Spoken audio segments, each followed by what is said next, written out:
এবার ডক্টর ইউনূস এবং সমন্বয়কদের সকল চাঞ্চল্যকর তথ্য ফাঁস হয়ে গেছে। কঠিনভাবে রেগে গেছেন সেনাপ্রধান। বিস্তারিত রয়েছে ভিডিওতে, আপনারা দেখতে থাকুন। এখন ছাত্রদের যে পার্টিটা তৈরি হচ্ছে, এখানে বেশ কিছু কৌশল অবলম্বন করা হচ্ছে বিএনপির দাবি। বিএনপির বক্তব্য যে এই দলটাকে গঠন করতে সরকার সম্পূর্ণ পৃষ্ঠপোষকতা করছে। বৈষম্য বিরোধী ছাত্র আন্দোলনের নেতাকর্মীদের সঙ্গে খারাপ আচরণ করায় এক কলেজ ছাত্রকে 15 ঘন্টা থানা হাজতে আটকে রাখা হয়। 15 ঘন্টা, খেয়াল করেন। আসসালামু আলাইকুম সম্মানিত দর্শক, আজকের ভিডিওটি অত্যন্ত গুরুত্বপূর্ণ, অনেক স্পেশাল। ভিডিওটি আপনারা সম্পূর্ণ দেখবেন। সম্মানিত দর্শক মণ্ডলী, অবশেষে কঠিনভাবে ফেঁসে যাচ্ছেন অন্তর্বর্তীকালীন সরকারের প্রধান উপদেষ্টা ডক্টর মোহাম্মদ ইউনূস এবং সমন্বয়করা এবং অন্তর্বর্তীকালীন সরকারে থাকা ছাত্র থেকে উপদেষ্টা হওয়া নাহিদ আসিফ এবং মাহফুজ। সম্মানিত দর্শক মণ্ডলী, আজকের এই ভিডিওটি দেখলে আপনারা বিস্তারিত বুঝতে পারবেন। হঠাৎ করেই তাদের সকল ধরনের চাঞ্চল্যকর তথ্য ফাঁস হয়ে গেছে। কঠিনভাবে ফেঁসে যাচ্ছেন আন্তর্জাতিকভাবে সমন্বয়ক এবং ডক্টর ইউনূস। সেনাপ্রধান ওয়াকারুজ্জামান এই ঘটনা শোনার পর তাদের বিরুদ্ধে কঠিন অ্যাকশনে যাওয়ার প্রস্তুতি নিচ্ছেন। সম্মানিত দর্শক মণ্ডলী, আজকের এই ভিডিওটি আপনারা সম্পূর্ণ দেখলেই বুঝতে পারবেন তাদের এমন কি চাঞ্চল্যকর তথ্য ফাঁস হয়ে গেল যে সেনাপ্রধান তাদের বিরুদ্ধে কঠিন অ্যাকশনে যাচ্ছেন। দর্শক মণ্ডলী, বেশি কথা না বাড়িয়ে আমরা মূল ভিডিওতে চলে যাই। আপনারা মনোযোগ সহকারে ভিডিওগুলো সম্পূর্ণ দেখতে থাকুন। ডক্টর মোহাম্মদ ইউনূস আওয়ামী লীগের আমলে যেই সিম্প্যাথিরা পাইতেন, জাস্ট গেল এক মাসে এই সিম্প্যাথির জায়গাতে যেই শব্দগুলা আওয়ামী লীগ সরকার ব্যবহার করত, ঠিক একই শব্দের কাছাকাছি এখন অন্যান্য রাজনৈতিক দলগুলো ব্যবহার শুরু করছে। ওই দিন খুব বেশি দূরে না যে ডক্টর মোহাম্মদ ইউনূস যেই আওয়ামী লীগের বাইরে মানে বাকি জাতির কাছে যে ভালোবাসার জায়গাটা ছিলেন, সেখান থেকে খুব দ্রুত পড়ে যাবেন। এমনকি পরিস্থিতি যদি বিগড়াই যায়, নির্বাচন খুব দ্রুত দিতে হইতে পারে। আর এই সরকারের এক্সিট সিস্টেমটা খুবই প্যাথেটিক ওয়েতেও হইতে পারে। এখন মনে করতেছেন কেন? বুঝা হোক না বুঝা হোক, মাঝে মাঝে ডক্টর মোহাম্মদ ইউনূস অনেক কথা বলেন যেগুলোতে পেচকি লেগে যায়। যেমন মাস্টার মাইন্ড শব্দটা নিয়ে পেচকি লাগছে, ম্যাটিকুলাস প্ল্যান শব্দটা নিয়ে পেচকি লাগছে। এবার লাগছে কোনটা নিয়ে? ছাত্রদের রাজনৈতিক দল নিয়ে ফিনান্সিয়াল টাইমসে দেওয়া সাক্ষাৎকারের বেশ কিছু জিনিস আস্তে আস্তে প্রকাশিত হচ্ছে। এমনকি আমি নিজেও আশ্চর্য হচ্ছি যে ওনার মতন একজন বুঝের মানুষ ইন্টারন্যাশনাল মিডিয়াতে তিনি যখন এই বক্তব্য দিচ্ছেন, তাহলে তিনি কতটুকু নিরপেক্ষ একজন সরকার প্রধান হিসাবে। একজন ব্যক্তি হিসাবে আমি আপনি যে কোনো দলকে ভালোবাসতে পারি, যে কোনো কাউকে ভালোবাসতে পারি, আমার ভোটটা আমি দিতে পারি, কিন্তু যখন আমার হাতে ক্ষমতা আছে তো সেই ক্ষেত্রে আমাকে করতে হবে কি? নিরপেক্ষ থাকতে হবে। যেহেতু তিনি এই মুহূর্তে সরকার প্রধান, আরেকটা সুষ্ঠু নির্বাচনের জন্য পুরা জাতি 16 বছর অপেক্ষা করছে। তো এই যে অপেক্ষার পালার পরে যে নির্বাচন আসতে যাচ্ছে, সেই নির্বাচনে ডক্টর মোহাম্মদ ইউনূস অন্তরে কতটুকু নিরপেক্ষ? এখন তিনি যদি নিরপেক্ষই হন, ফিনান্সিয়াল টাইমসকে যে পডকাস্টে দেওয়া সাক্ষাৎকারে তিনি বলছিলেন রাজনৈতিক দল করার বিষয়টাতে ছাত্ররা প্রথমে রাজি ছিল না, তিনি রাজি করাইছেন। জিল্লুর ভাই গতকালকে একটা প্রোগ্রাম করছে, এর আগেও আরেকজন সাংবাদিক এই কথাগুলো বলছিলেন। আমার কাছে একটু খটখটা লাগছিল, বাট কালকে শিওর হয়ে গেলাম। কি বক্তব্যরা? যে ছাত্রদেরকে তিনি বলছেন তোমরা একটা রাজনৈতিক দল করো, নির্বাচনে আসো। তো ছাত্ররা বলছে যে আমাদেরকে তো কেউ ভোট দিবে না, আমাদের কে চিনে পুরা বাংলাদেশের মধ্যে, ওইভাবে কি আমরা একটা সিটও তো পাবো না সংসদে যাওয়ার জন্য। তো তিনি বলতেছেন, এগুলো ওনার মুখের কথা, যে তোমাদেরকে সারা বাংলাদেশ চিনে, তোমরা আসো। এখন একটা জাতিকে তিনি ডাইকা আনতেছেন। ছাত্রদের প্রতি সবাই একটা সিম্প্যাথি মেন্টালিটি আছে, তাদেরকে পছন্দ করে ভালোবাসে, সেইটা আলাদা। ছাত্ররা ব্যক্তি ইচ্ছায় রাজনৈতিক দল করুক, সেইটা আলাদা। কিন্তু রাষ্ট্রের সর্বোচ্চ প্রধান যিনি, তিনি উৎসাহ দিচ্ছেন তোমরা নির্বাচনে আসো। তারা বলতেছে আমরা একটা সিট পাবো না, তিনি বলতেছেন পাবেন। তো বিএনপির জায়গা থেকে আজকে আমি এতক্ষণ যে কথাগুলো বলছি, আবার বিএনপির বক্তব্য কি? যে এটা হচ্ছে কিংস পার্টি। কিংস পার্টি মানে কি? যে রাষ্ট্রের পৃষ্ঠপোষকতায় যে বাহিনীটা গঠিত হয় বা যে পার্টিটা, তো বিএনপিও ওয়ান্স আপন এ টাইম তারাও কিন্তু কিংস পার্টি ছিল। সো তারা কিংস পার্টিটা একটু ভালোই বোঝে। এখন ছাত্রদের যে পার্টিটা তৈরি হচ্ছে, এখানে বেশ কিছু কৌশল অবলম্বন করা হচ্ছে বিএনপির দাবি। বিএনপির বক্তব্য যে এই দলটাকে গঠন করতে সরকার সম্পূর্ণ পৃষ্ঠপোষকতা করছে, রাষ্ট্রীয় শক্তি ব্যবহার করছে। যেমন সার্জিসরা বা হাসনাতরা যেখানে যাচ্ছে ফুল প্রোটেকশন পাচ্ছে। এই প্রোটেকশনটা কেন পাবে? তারা কি উপদেষ্টা? বিএনপির কিন্তু বক্তব্য জায়গাগুলোতে আসতেছে, এমনকি অনেক জায়গায় তারা হাত দিচ্ছে এটা কি তাদের রাইট আছে? তারা কি সরকারের কেউ? নাহিদ পারে, আসিফ পারে, সেটা আলাদা।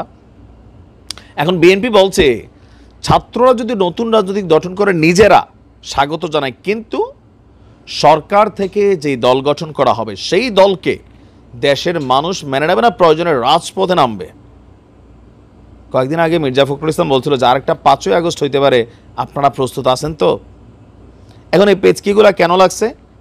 ডক্টর মোহাম্মদ ইউনূস যখন নিজের মুখ দিয়ে বলেন তিনি ছাত্রদেরকে উৎসাহিত করছেন একটা দল গঠন করার জন্য, তিনি বলছেন তরুণদের হাতে নেতৃত্ব দেওয়া উচিত, নয়তো কি হবে এই আন্দোলনের যে রেজাল্টটা এইটা অন্যান্য শক্তিরা আগের মতন ব্যবহার করে ফেলবে, মানে দেশ আগের মতন হয়ে যাবে ফেসিবাদের যেই বা বাকি যে শক্তিরা আছে পুরানারা।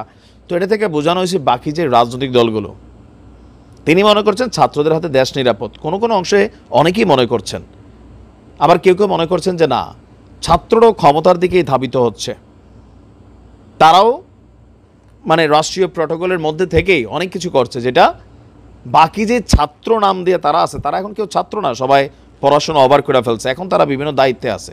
তো প্রকৃতপক্ষে যারা ছাত্র, সিদ্ধান্তগুলো তারা নিচ্ছে না, হাতে গোনা কয়েকজন, এরা এখন কেউ রানিং স্টুডেন্ট না, এরা স্টুডেন্ট লাইফ ওভার করে ফেলছে। আর ছাত্রদের রাজনৈতিক দল গঠনের যে সিদ্ধান্ত, সেটাও হাতে গোনা গুটি কয়েক 15-20 অথবা 50 জনের একটা টিম, তারাই গুলা করছেন। মূল ছাত্ররা ক্যাম্পাসে ফিরে চলে গেছে, মাঠে কারা আছে যারা ছাত্র না, যারা সমন্বয়ক হিসেবে বা আরও বিভিন্ন নাগরিক কমিটি আরও যে মানে জায়গাগুলো আছে যাদেরকে আমরা দেখতেছি টকশুটে, এরা হচ্ছে তারা। এখন বিএনপি বলতেছে যদি এরকম আসেন এই সরকারের অধীনে নির্বাচন হবে না, মানব না, কারণ এই সরকার নিরপেক্ষ নির্বাচন দিতে পারবে না। এটা বিএনপি বলা লাগে কেন? ছোট্ট একটা বাচ্চাও এই কথাই বলবে। ডক্টর ইউনূস নিজে যে জিনিসটার উদ্যোক্তা, 1/11-এর সময় যে স্বপ্ন তার ভিতর ছিল, সেই স্বপ্নকে বাস্তবায়ন করার যে প্ল্যাটফর্ম তিনি পাইছেন, তিনি যখন এই স্বপ্নকে বাস্তবায়ন করবেন, তাহলে নির্বাচন হইলে এই সরকারের আন্ডারে, ডক্টর ইউনূসের আন্ডারে, সেই সরকার নিশিরাইতে সরকারের থেকে ভালো হবে, এটা অনেকে মানতে চাচ্ছে না। কারণ ডক্টর ইউনূস বাকি রাজনৈতিক দলগুলো সম্পর্কে নেগেটিভ ধারণা পোষণ করেন অন্তরে। তার কথার পডকাস্টে এটাই, জিল্লুর ভাইয়ের পুরোটা বক্তব্য শুনেন, উনি রেফারেন্স দিয়ে বলছিলেন কথাগুলো। এখন এই ধরনের বক্তব্য আমার কাছে মনে হচ্ছে ডক্টর ইউনূস নিজের পায়ে নিজে কুড়াল মারলেন। আওয়ামী লীগের যে বাকি মিশন ছিল ডক্টর ইউনূসকে অপমানিত করার, এটা মনে হয় আবার বিএনপি টিএনপি করে ফেলবে। মুখে মুখে সবাই বলে শ্রদ্ধেয় ট্রদ্ধেয়, খালি সময় হোক না, দেখবেন ভাষা চেঞ্জ হইতে সেকেন্ড লাগবে, সেকেন্ড। সবার মধ্যেই এখন একটা সন্দেহ ঢুকে গেছে যে ছাত্রদের এই রাজনৈতিক দল, এটা ডক্টর ইউনূসের ইন্ধন, তিনি পৃষ্ঠপোষকতাকারী, আর রাষ্ট্রের সর্বোচ্চ দায়িত্বে থাকার কারণে হয়তো অনেক ধরনের ফেসিলিটিস দিচ্ছেন, এটা হয়তো আমরা বাহির থেকে বুঝছি না। বিএনপির এটা স্পষ্ট বক্তব্য। কি ঘটতে যাচ্ছে? একটা রিপোর্ট পড়ে দর্শক বেশ অবাক হয়েছি। বৈষম্য বিরোধীদের সঙ্গে খারাপ আচরণ করায় 15 ঘন্টা থানা হাজতে কলেজ ছাত্র। অর্থাৎ খারাপ আচরণ করায় 15 ঘন্টা থানা হাজতে কলেজ ছাত্র। কি ঘটেছে? এটি রংপুরে হয়েছে। বৈষম্য বিরোধী ছাত্র আন্দোলনের নেতাকর্মীদের সঙ্গে খারাপ আচরণ করায় এক কলেজ ছাত্রকে 15 ঘন্টা থানা হাজতে আটকে রাখা হয়। 15 ঘন্টা, খেয়াল করেন। পরে আজ রোববার বেলা 1টার দিকে তাকে কি অধোতব্য অপরাধের মামলায় রংপুর মহানগর কোতোয়ালি আমলি আদালতে পাঠিয়েছে পুলিশ। আদালতে আবার পাঠাইছে। অধোতব্য, এটা আবার কি আমি বুঝলাম না, কঠিন ভাষা। বিকেল 4টায় তার জামিনের শুনানির কথা রয়েছে। তবে সুনির্দিষ্ট অভিযোগ ছাড়া একজন নাগরিককে বাসা থেকে তুলে এনে 15 ঘন্টা হাজতে রাখার ঘটনায় আইন শৃঙ্খলা রক্ষাকারী বাহিনীর ভূমিকা নিয়ে প্রশ্ন উঠেছে। আইন শৃঙ্খলা রক্ষাকারী বাহিনী কি বৈষম্য বিরোধীদের কাছে জিম্মি হয়ে গেল? মানে তারা যা বলবে, যা করবে তাই শুনতে বাধ্য? বিষয়টা কি এরকম হয়ে দাঁড়াচ্ছে কিনা বোঝা যাচ্ছে না। মানে একটা মনে হচ্ছে যেন জমিদারি প্রথা চালু হয়েছে। আটক কলেজ ছাত্রের নাম হাসান আলী। তিনি রংপুর মডেল কলেজের বাংলা বিভাগের স্নাতক 3য় বর্ষে পড়ছেন। গতকাল শনিবার রাত 10টার দিকে তাকে নগরের শাপলা মোড়ের ভাড়া বাসা থেকে তুলে নিয়ে আসে কোতোয়ালি থানা পুলিশ। তার বিরুদ্ধে অভিযোগ, তিনি বৈষম্য বিরোধী ছাত্র আন্দোলনের নেতাকর্মীদের সঙ্গে খারাপ আচরণ করেছেন। কলেজ ছাত্রের পরিবার ও এলাকাবাসীর সঙ্গে কথা বলে জানা গেছে, নগরের শাপলা মোড়ে কয়েকদিন আগে রফিক আহমেদ নামের একজন শিক্ষক ফেসবুকের একটি ভিডিওতে স্পোকেন ইংলিশ শেখাতে শহীদ আবু সাইদ কোচিং সেন্টার নামে একটি প্রতিষ্ঠান খোলার ঘোষণা দেন। রফিক আহমেদের ফেসবুক পেজটি আটক কলেজ ছাত্র হাসান আলী খুলে দেন বলে অভিযোগ। গতকাল রাত 8:30টার দিকে শাপলা চত্বর এলাকায় হাসানের ভাড়া বাসায় যান বৈষম্য বিরোধী ছাত্র আন্দোলনের রংপুর মহানগরের একদল নেতাকর্মী। কেন ভাড়া বাসায় যাবে, কেন বাসার মধ্যে যাবে কেন? তার সঙ্গে তর্ক বিতর্কের এক পর্যায়ে তাকে পুলিশের সুপর্দ করেন নেতাকর্মীরা। এটা কি কাজ বৈষম্য বিরোধীদের? তর্ক বিতর্ক করছে তাই পুলিশে ধরা দিল, মানে তারা কি ছাত্রলীগ হয়ে গেল? অবাক কাণ্ড। গতকাল রাত 11টার দিকে কোতোয়ালি থানায় গিয়ে দেখা গেছে থানা হাজতে কলেজ ছাত্র হাসান আলী, বাইরে তার স্ত্রী শারমিন খাতুন দাঁড়িয়ে আছেন। শারমিন বলেন, কলেজ ছাত্র আবার তার আবার স্ত্রীও আছে, মানে অবাক কাণ্ড সব। শিক্ষক রফিক আহমেদের কাছে তার স্বামী ইংরেজি শিখতেন, তিনি একটি কোচিং সেন্টার খুলতে চেয়েছিলেন। তার স্বামীর কাছ থেকে তিনি কোচিং সেন্টারের ফেসবুক পেজ খুলে নেন।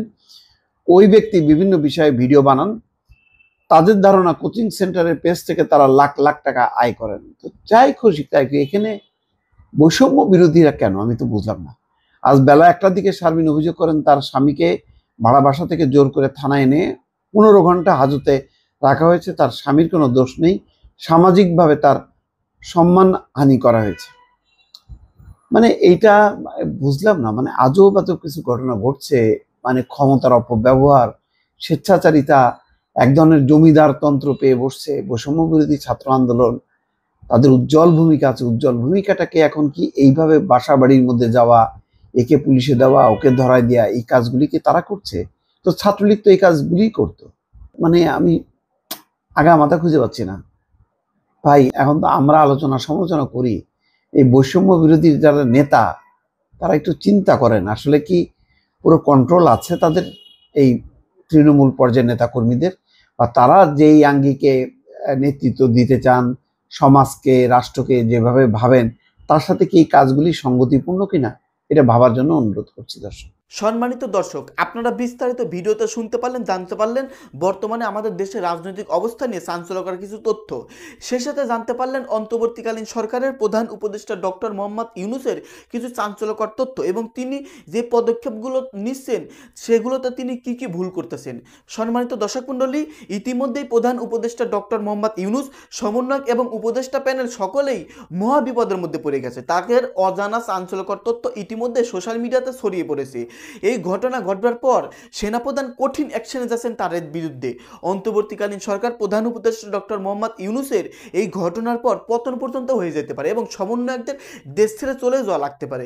যাই হোক দর্শক মণ্ডলী, আজকের এই ভিডিওতে অত্যন্ত গুরুত্বপূর্ণ বিষয় সম্পর্কে আপনারা জানতে পারলেন।